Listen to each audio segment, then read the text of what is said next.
Chapter 1. Down the Rabbit Hole. Alice was beginning to get very tired of sitting by her sister on the bank and having nothing to do. Once or twice she had peeped into the book her sister was reading, but it had no pictures or conversations in it. And what is the use of a book, thought Alice, without pictures or conversations? So she was considering in her own mind, as well as she could, for the hot day made her feel very sleepy and stupid, whether the pleasure of making a daisy chain would be worth the trouble of getting up and picking the daisies, when suddenly a white rabbit with pink eyes ran close by her. There was nothing so very remarkable in that, nor did Alice think it so very much out of the way to hear the rabbit say to itself, oh dear, I shall be late." When she thought it over afterwards, it occurred to her that she ought to have wondered at this, but at the time it all seemed quite natural. But when the rabbit actually took a watch out of its waistcoat pocket and looked at it, and then hurried on, Alice started to her feet, for it flashed across her mind that she had never before seen a rabbit with either a waistcoat pocket or a watch to take out of it. And burning with curiosity, she ran across the field after it, and fortunately was just in time to see it pop down a large rabbit hole under the hedge. In another moment, down went Alice after it, never once considering how in the world she would get out again. The rabbit hole went straight on like a tunnel for some way, and then dipped down suddenly, so suddenly that Alice had not a moment to think about stopping herself before she found herself falling down a very deep well. Either the well was very deep, or she fell very slowly, for she had plenty of time as she went down to look about her and to wonder what was going to happen next. First, she tried to look down and make out what was coming too, but it was too dark to see anything. Then she looked at the sides of the well and noticed that they were filled with cupboards and bookshelves. Here and there she saw maps and pictures hung upon pegs.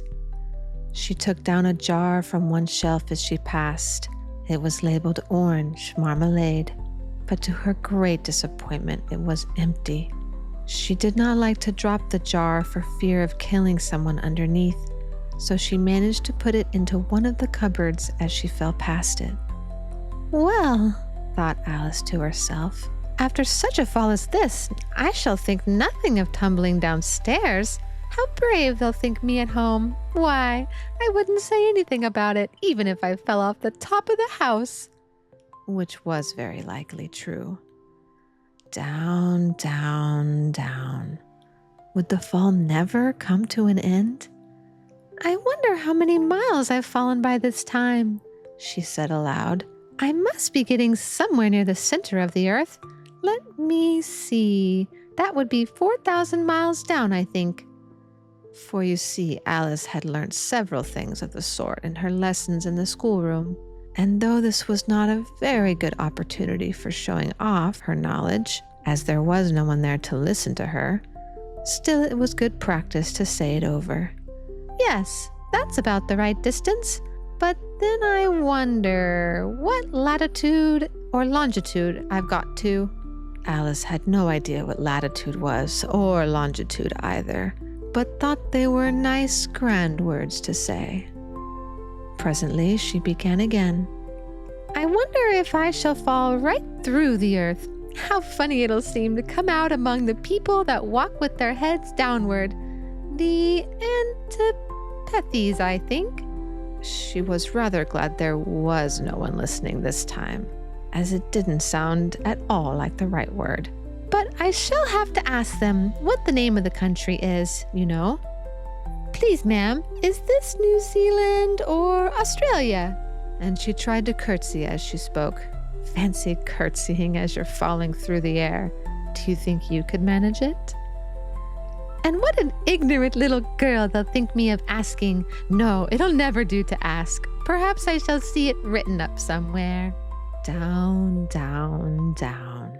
There was nothing else to do, so Alice soon began talking again. Dinah will miss me very much tonight, I should think. Dinah was the cat. I hope they remember her saucer of milk at tea time.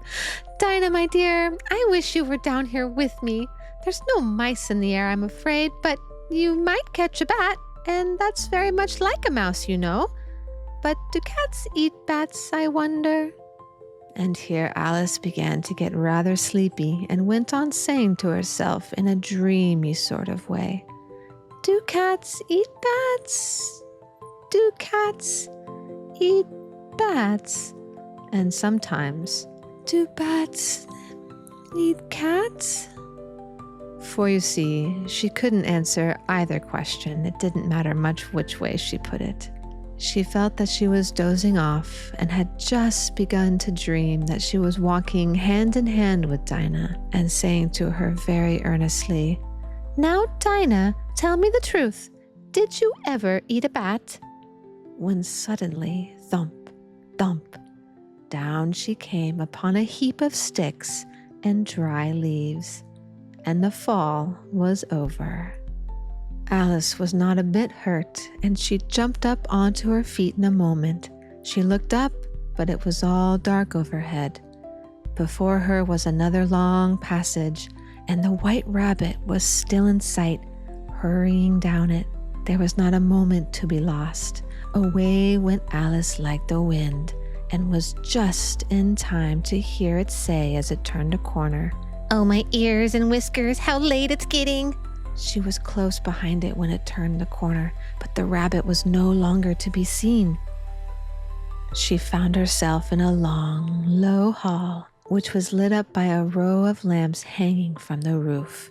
There were doors all around the hall, but they were locked, and when Alice had been all the way down one side and up the other, trying every door, she walked sadly down the middle, wondering how she was ever to get out again.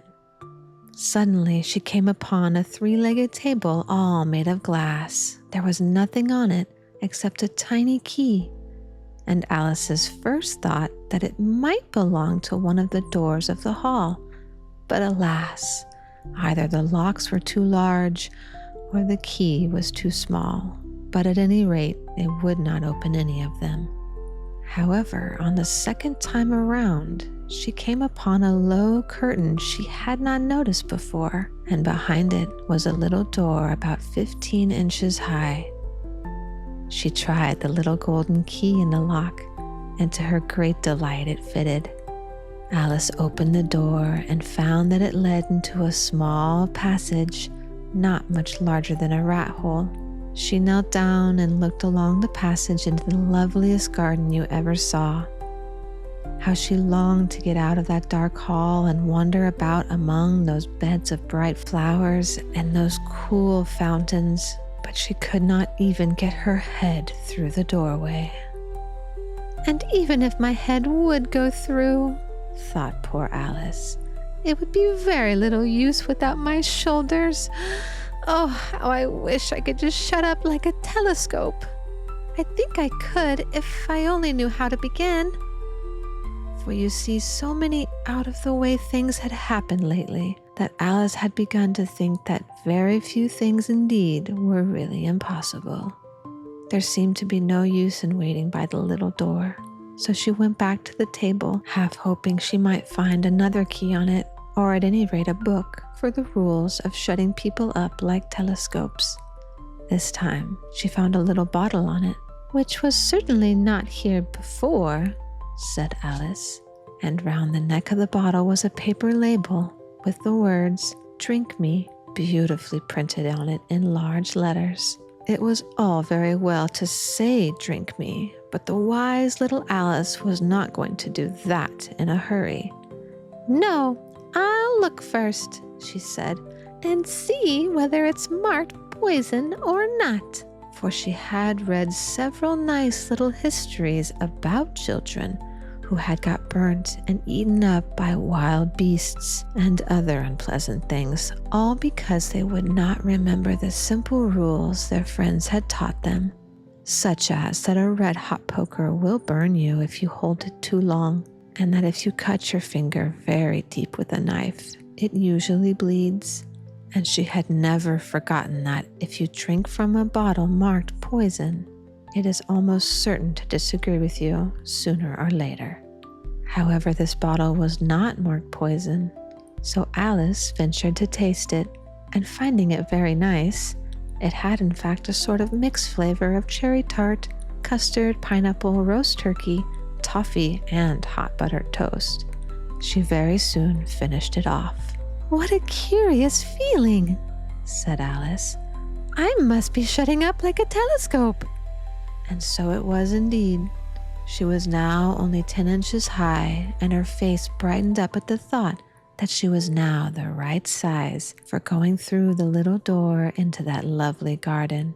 First, however, she waited a few minutes to see if she was going to shrink any further. She felt a little nervous about this.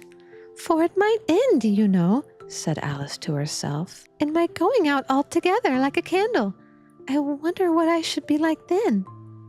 And she tried to fancy what the flame of a candle is like after the candle is blown out, for she could not remember ever having seen such a thing.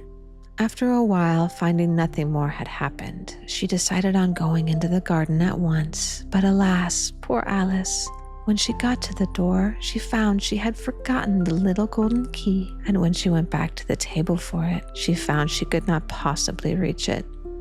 She could see it quite plainly through the glass, and she tried her best to climb up one of the legs of the table, but it was too slippery. And when she tired herself out with trying, the poor little thing sat down and cried. "Come, there's no use crying like that," said Alice to herself rather sharply.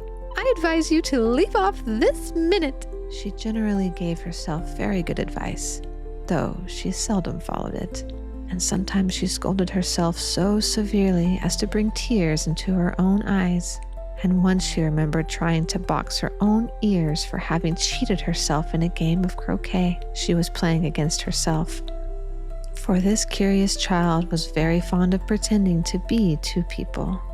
"But it's no use now," thought poor Alice, "to pretend to be two people. Why, there's hardly enough of me left to make one respectable person." Soon her eye fell on a little glass box that was lying under the table. She opened it and found in it a very small cake on which the words, "Eat me," were beautifully marked in currants. "Well, I'll eat it," said Alice. "And if it makes me grow larger, I can reach the key. And if it makes me grow smaller, I can creep under the door. So either way, I'll get into the garden, and I don't care which happens." She ate a little bit and said anxiously to herself, "Which way? Which way?" holding her hand on the top of her head to feel which way it was growing. And she was quite surprised to find that she remained the same size. To be sure, this generally happens when one eats cake, but Alice had got so much into the way of expecting nothing but out-of-the-way things to happen that it seemed quite dull and stupid for life to go on in the common way. So she set to work and very soon finished off the cake.